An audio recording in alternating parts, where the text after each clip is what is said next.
climb into a Cabooses cupola and you're 8 feet above the tracks, watching your own train from behind for wheel bearings about to catch fire.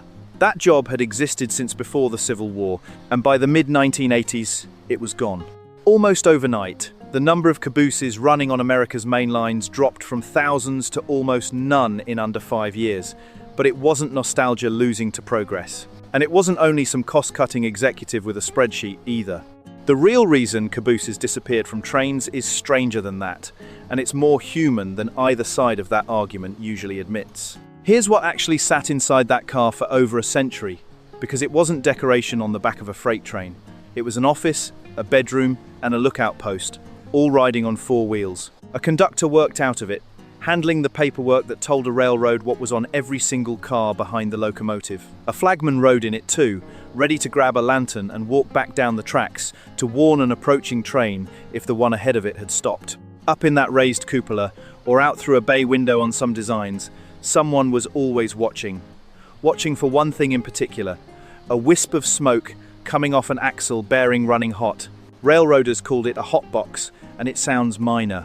It wasn't. You could smell scorched grease before you ever saw the smoke, and by then the bearing was already failing. Left uncaught, a hot box could snap an axle and derail a train an hour down the line, long after the crew that missed it had forgotten the smell entirely. Crews on long hauls could also be away from home for days at a stretch, and putting 5 men in hotels every single night wasn't practical or cheap, so the caboose doubled as their rolling hotel. Bunks built into the walls. A wood or coal stove for cooking on longer runs, throwing off more heat than the tiny car really needed in summer.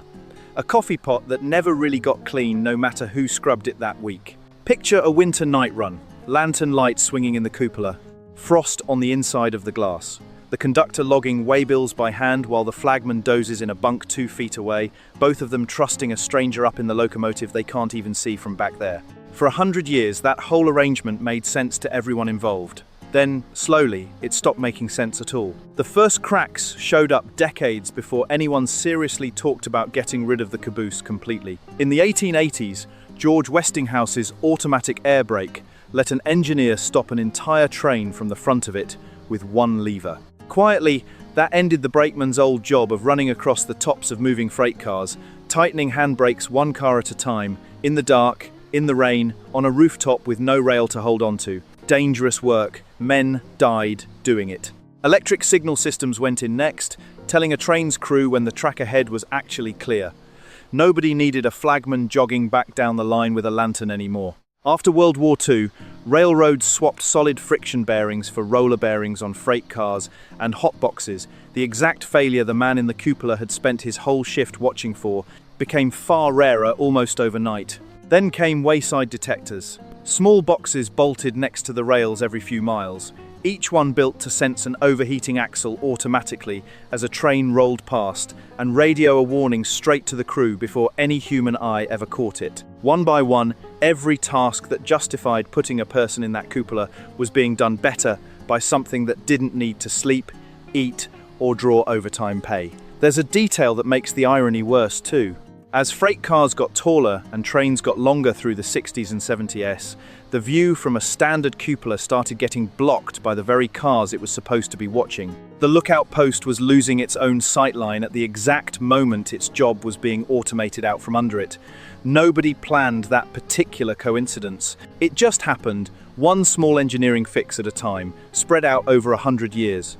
Radios helped too. Once a conductor could talk to the engineer directly, instead of relying on hand signals and lantern codes read from half a mile back, a lot of the reason to physically station someone at the rear quietly evaporated. The caboose wasn't losing an argument. It was losing its job description, one small piece at a time, for a century, and almost nobody noticed until it was most of the way gone. So once the job itself had already been quietly hollowed out, it was only a matter of time before the accountants noticed what was left of it. And once they did, the math wasn't close. By 1980, running a single caboose cost around 92 cents a mile. Small number. But multiply it across a 1,000-mile freight run, then across every train the railroad operated that year, and it stops looking small at all. One terminal superintendent on the Cotton Belt line said his terminal alone was spending roughly $300 a day, just on the crew time it took to switch cabooses in and out at the end of every run. Railroads also had to keep dedicated caboose tracks at every major yard in the system. They had to maintain a whole separate fleet of cars that did nothing but ride at the back and never carry a pound of freight. Every crew change meant switching one caboose off and another on, which meant extra locomotive moves, extra yard workers, extra time a train sat still instead of earning money on the move. None of that was new information to anyone in the industry, by the way. What was new, in 1980, was a country willing to let railroads act on it. The Staggers Act deregulated the entire freight rail industry that year, and railroads that had spent decades quietly lobbying to shrink train crews from 5 people down to 2 suddenly had real leverage to make it stick. The unions fought it, hard, and for reasons that go back further than the standard version of this story usually admits.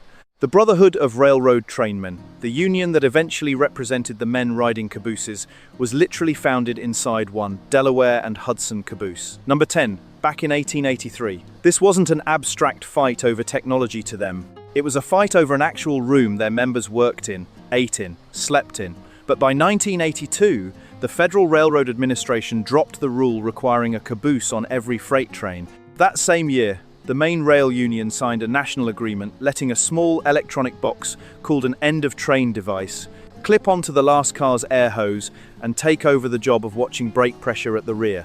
Once that agreement existed, there was nothing left standing between the railroads and the accountant's math. But here's a part of this story that almost never makes it into the nostalgia. Riding in a caboose was actually dangerous, and it had nothing to do with money. Here's why.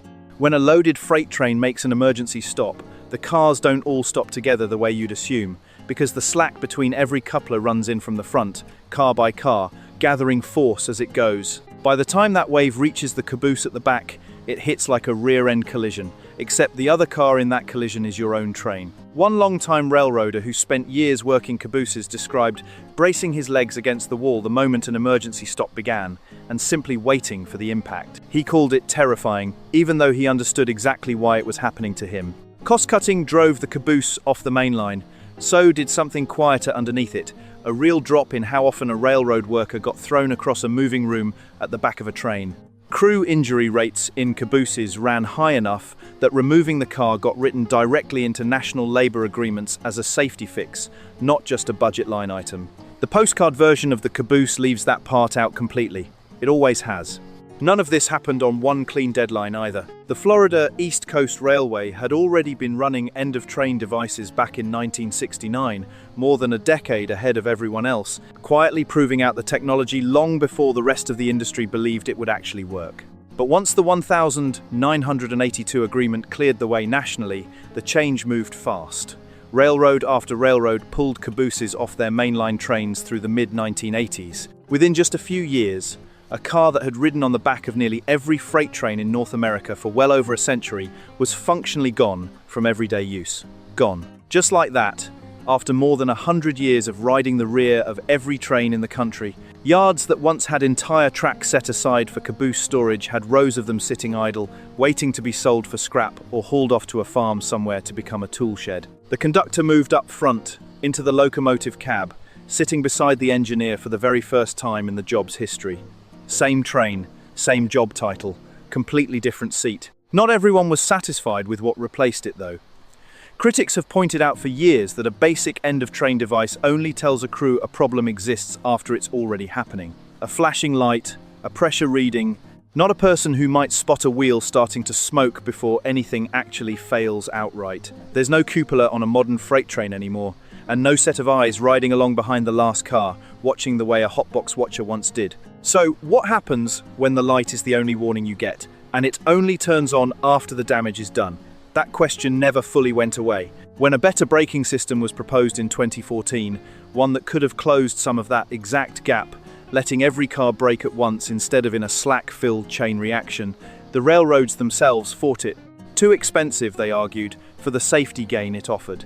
The trade-off runs in both directions at once, and neither side of it is nearly as simple as it sounds from the outside looking in. Cabooses never fully vanished. They just stopped mattering to the main line. A handful of short-line railroads still run them today, simply because it's cheaper to keep using what already works than to replace it on a small local network. Some Class I railroads keep a few in reserve for jobs that involve long backward moves through a yard, though these days they're often called shoving platforms instead. Windows blanked out, doors permanently locked, existing only to give one crew member somewhere to stand and watch behind the train during the move. Museums and tourist railroads keep dozens more running, purely for the people who show up just to see one and climb inside for a few minutes, standing where a conductor once sat with a stack of waybills and a cold cup of coffee. And somehow, despite being nearly extinct on the actual working railroad, the Caboose is still the default last car in almost every toy train set sold in a department store today. Kids who will never see one on a real track can still tell you what it's called. More famous now as a symbol than it ever was as an actual job. So the Caboose didn't lose to nostalgia, and it didn't lose to a villain either. It lost to 100 years of small inventions that quietly made a dangerous job smaller, followed by 1 decade where the money and the safety case finally pointed the exact same direction at the exact same time. That's rare. A change that saved a company real money and made a job less likely to hurt the person doing it in the very same stroke. But something real went missing too, underneath all of it.